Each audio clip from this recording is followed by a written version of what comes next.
Crazy story, I promise it has a point. So my first job out of college was as an investment banker.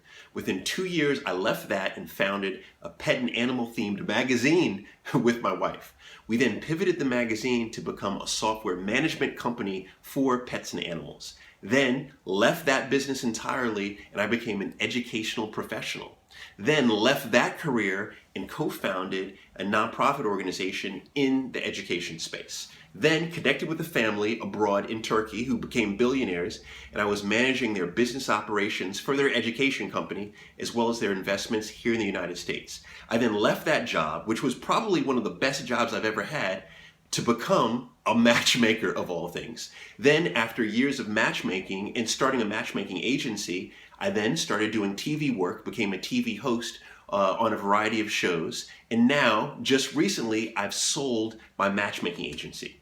Now, I did all of this in about 15 years, and when I look back, what's really interesting to me, and this completely stands out, is every time I switched my career, right? Every time I pivoted just a little bit, people would say, Paul, don't do it, stop. It's career suicide. It's the worst mistake you'll ever make. You know, they called me a wanderer. They said, oh, Paul, he fears professional commitment. He's got a problem. But little did they know, I actually had a plan, right? My plan was to gather as much skills, network, and possibility as I could.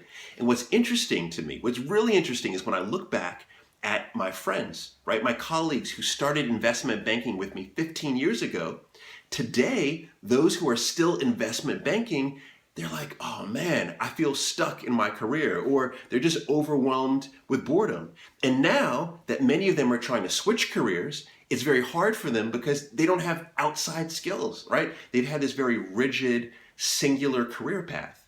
But now, I'm thinking about my next chapter. I have lots of opportunity. And the reason why is because I've built skills and network in vastly different areas.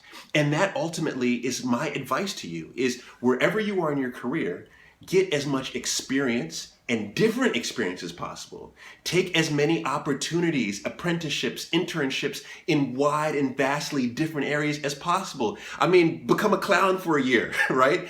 Do crazy things. And the reason why you do all of this is because if you do this early in your career, I am testimony that by the time you get to the latter part of your career, you are going to have even more opportunity.